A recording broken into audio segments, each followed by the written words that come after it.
మొదటి వచనం. మరియు యెహోవా మోషేతో ఇట్లు అనెను, ఫరో మీదకిని ఐగుప్తు మీదకిని ఇంకొక తెగులును రప్పించెదను. అటు తర్వాత అతడు అక్కడ నుండి మిమ్మును పోనిచ్చును. అతడు మిమ్మును పోనిచ్చునప్పుడు ఎక్కడ నుండి మిమ్మును బొత్తిగా వెళ్ళగొట్టును.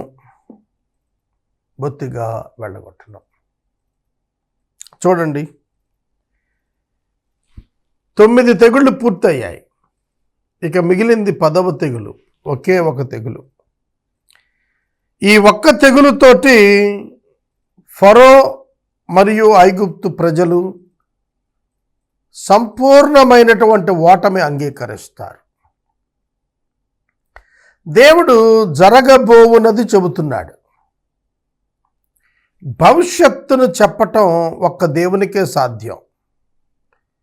ఏ మానవునికి, దేవదూతలకు, అపవాదికి కూడా భవిష్యత్తు తెలియదు. ఈ మాట గుర్తుపెట్టుకోండి. దేవునికి ఒక్కనికే భవిష్యత్తు తెలుసును. రేపేమి సంభవించునో మనకు తెలియదు, దేవదూతలకు తెలియదు, లూసిఫర్కు కూడా తెలియదు. ఒక్క దేవునికి మాత్రమే భవిష్యత్తు తెలుసు. ఇది మీరు గుర్తుపెట్టుకోవాలి. ఏం జరుగుతుంది రేపటి దినాన అనేది ప్రభువే చెప్పగలుగుతాడు, ఆయనే చెబుతున్నాడు. ఒక్క తెగులు పంపిస్తాను, అటు తర్వాత ఫరో మిమ్మల్ని పంపించేస్తాడు. ఎలా పంపుతాడంటే, మిమ్మల్ని వెళ్ళమన్నప్పుడు వెళ్ళగొట్టినట్టు పంపుతాడు.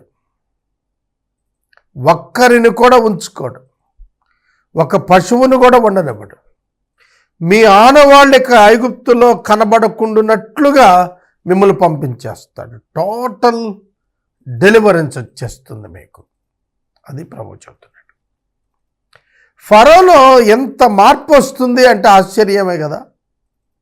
ఎంత కఠిన హృదయం కలిగిన వాడు ఫరో. అట్లాంటి వాడు ఇజ్రాయేలీలను పూర్తిగా బయటకు పంపబోతున్నాడని దేవుడు చెప్పాడు.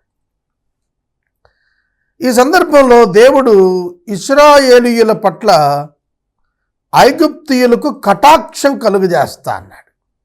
ఎందుకట? ఐగుప్తులో ఉన్నటువంటి విలువైన వస్తువులను దోచుకొని రావటానికి. వాస్తవంగా ఇశ్రాయేలీయుల యొక్క 100 సంవత్సరాల శ్రమ దోపిడీ,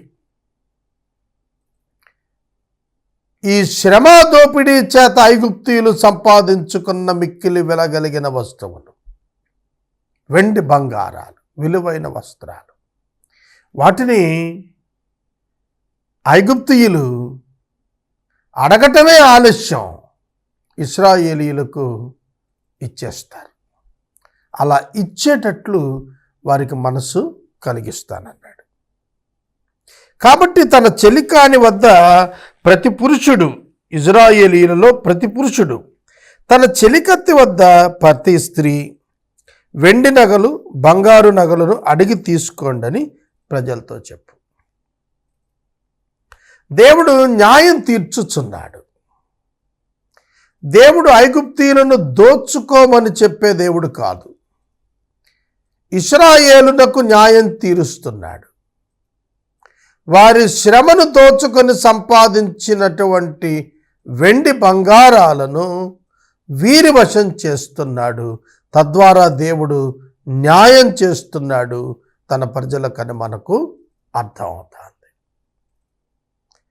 దేవుని యందు ఏ పాపము, గమనాగమనముల ఛాయ ఉండదు. ఇది మనం గుర్తుపెట్టుకోవాలి. ఐగుప్తీయులను దోచుకున్నట అంటే ఏమిటో తెలుసా అర్థం? ఐగుప్తీయులు ఇశ్రాయేలీయులను దోచుకున్న దానిని తిరిగి ఇజ్రాయేలీయులు తాము పొందుకోవటం. అది న్యాయం, అదే సంభవిస్తుంది. అలా అడిగి తీసుకోమని ప్రజలతో చెప్పు. యెహోవా ప్రజల ఎడల ఐగుప్తీయులకు కటాక్షము కలుగజేసెను. చూడండి 3వ వచనం. యెహోవా తన ప్రజల ఎడల, ఐగుప్తు దేశములో ఉన్న ప్రజలకు కటాక్షం కలిగించాడు. ఇక్కడ ఒక ఆధ్యాత్మిక పాఠాన్ని మనం నేర్చుకోవాలి. మనుషులందరూ దేవుని వశం. ఒక సేవకుడిగా నేను సౌఖ్యముగా ఉండాలి అనిన, వర్ధిల్లాలి అనిన, దీవించబడాలి అనిన, నా పరిస్థితులన్నింటినీ కూడా కంట్రోల్ చేయగలిగిన దేవుడి చేతిలో ఉన్నవి. నా పరిచర్య ఆర్థిక అవసరతలలో ఉన్నది అని అనగా ఆయన సహాయము కొరకు ఎదురు చూస్తూ ఆయన ఆ సహాయం పంపుట చేత పరిచర్య యొక్క అవసరాలు తీరాలి. కనుక ministry is in the hands of God. పరిచర్య దేవుని చేతిలో ఉంది. దేవుడు దాని నిధులను సమకూర్చినప్పుడే.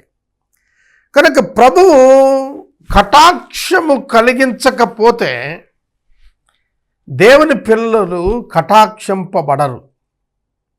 All the needs of the believers, children of God, will be met by God himself.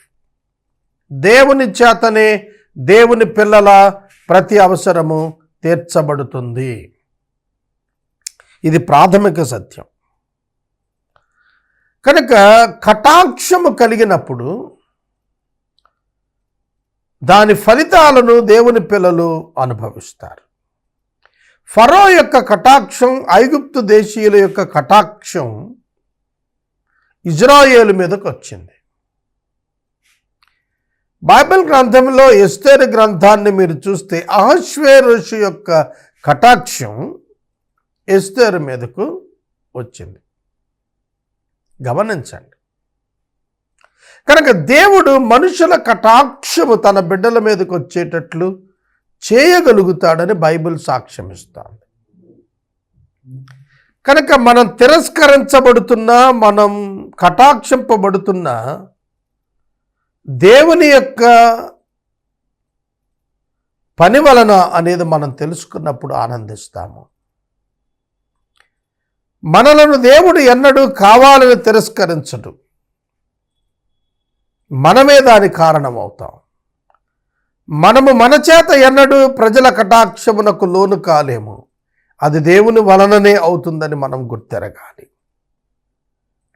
అంతేకాదు, ఐగుప్తు దేశములో మోషే అనే మనుషుడు ఫరో సేవకుల దృష్టికి, ప్రజల దృష్టికి మిక్కిలి గొప్పవాడు అయ్యాడు. ఈ లోకంలో దేవుని పిల్లలకు పేరు, ప్రతిష్ట రావాలి అనంటే అది దేవుని వలననే జరుగుతుంది. దేవుడు వినియోగించుకొనుట కారణం చేత మోషే గొప్పవాడయ్యాడు. వాస్తవానికి మోషే గొప్పవాడు కాడు, దేవుడు గొప్పవాడు. గొప్పవాడైన దేవుడు మోషేను వాడుకున్నందున మోషే ప్రజల దృష్టిలో గొప్పవాడయ్యాడు. ఇక్కడ మరలా చెబుతున్నాను, ఒక వ్యక్తి గొప్పవాడగుట దేవుని చేతిలోనే ఉన్నది. ఆదికాండం 26వ అధ్యాయంలో ఇస్సాకు మిక్కిలి గొప్పవాడయ్యాడు. ఎట్లా?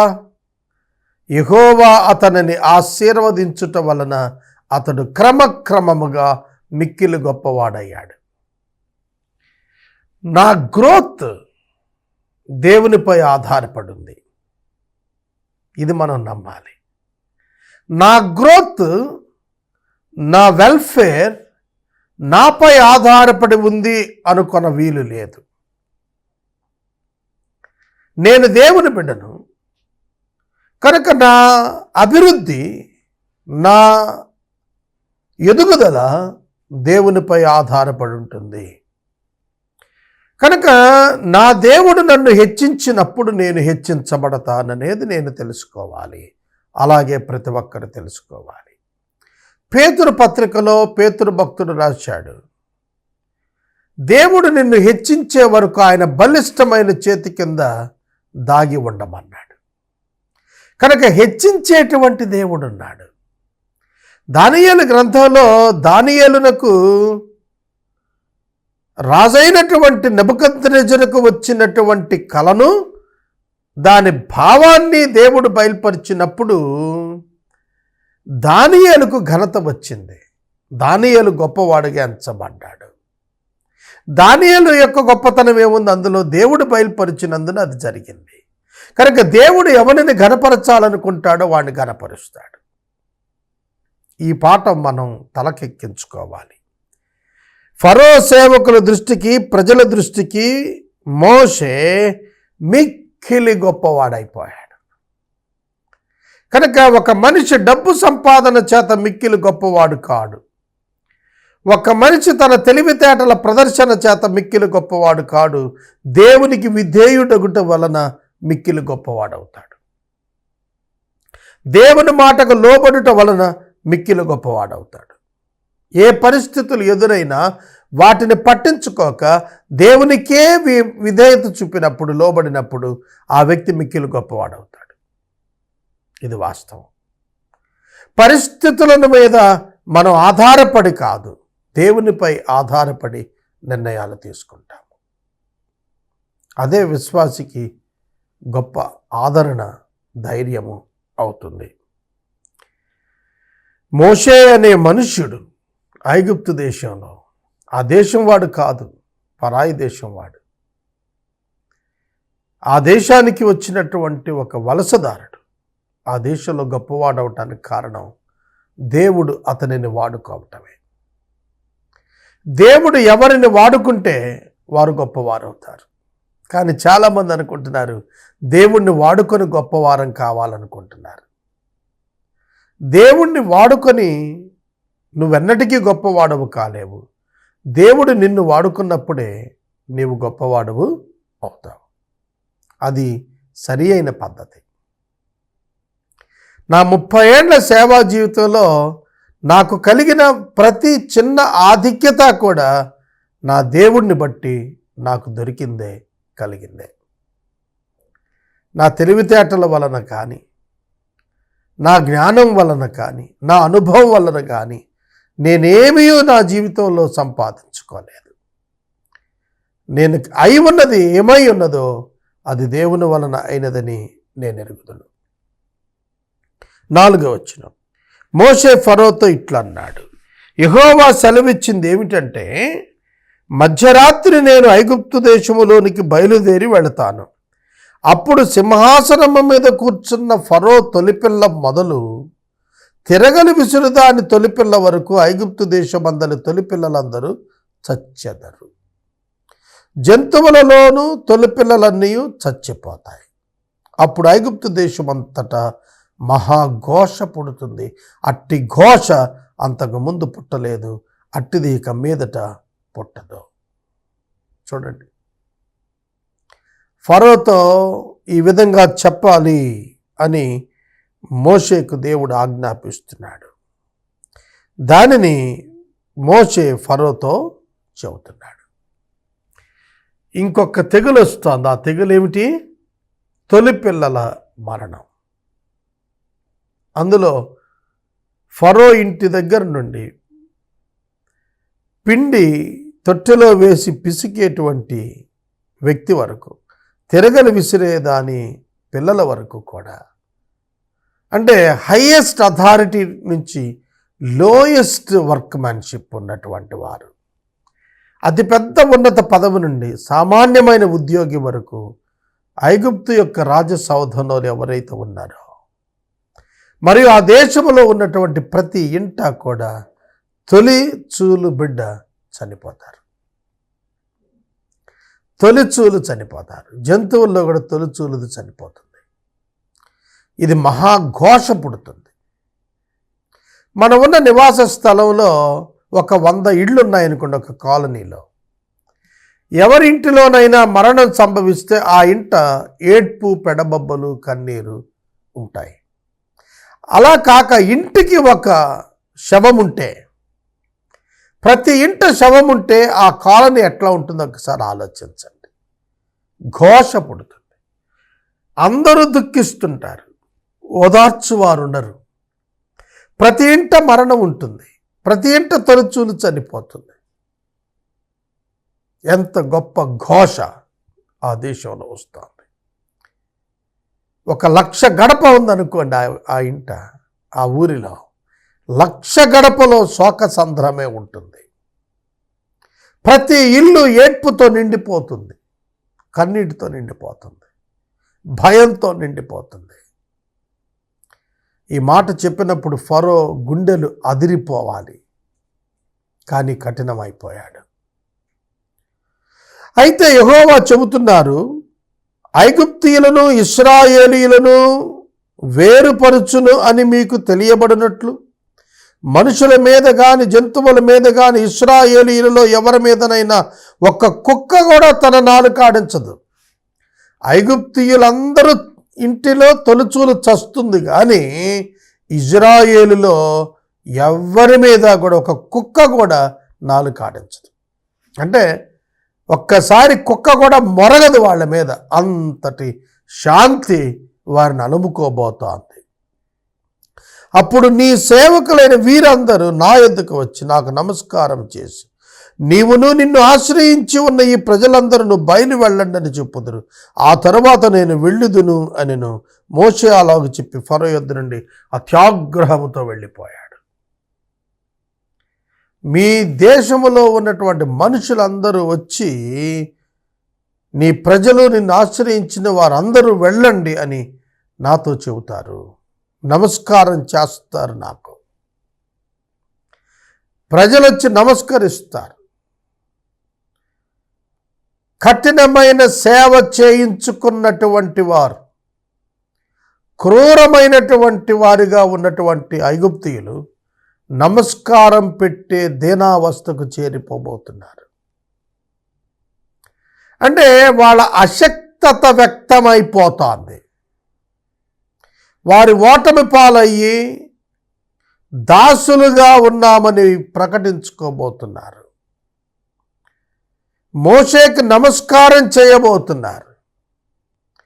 నమస్కరించుట ద్వారా మేము అశక్తులము, నీ ఎదుట ఓటమి చెందాము, నీవు గెలిచితివి అని చెప్పబోతున్నారు. అలా చెప్పుతారు రేపటి దినానని చెప్పి ఆగ్రహం తెచ్చుకొని మోషే ఫరో ఎదుట నుండి వెళ్ళిపోయాడు.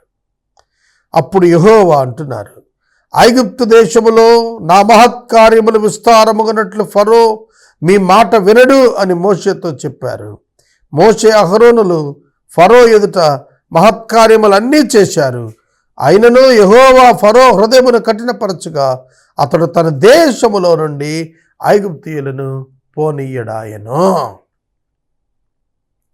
దేవుడు 10వ తెగులును డిక్లేర్ చేసిన తర్వాత కూడా ఫరో తన హృదయాన్ని కఠినమే చేసుకున్నాడు. ఒక ప్రక్కన దేశం నాశనం అయిపోయింది, ప్రజలు నాశనం అయిపోతున్నారు. మరొక ప్రక్కన ప్రాణాల మీదకి వచ్చేస్తోంది కుటుంబంలో. అయినా సరే ఫరో హృదయం కఠినంగా ఉంది. దేవుడు ఈ 10వ తెగులు, తొలిచూలు సంహారం, ఇది జరిగే వరకు కూడా ఫరో హృదయాన్ని దేవుడు కఠినం చేశాడు. అలా చేయటం ద్వారా ఐగుప్తుకు తీర్పు తీర్చాడు. ఐగుప్తు దేవతలకు దేవుడు తీర్పు తీరుస్తున్నాడు. 11వ అధ్యాయం ముగించుకున్నాము.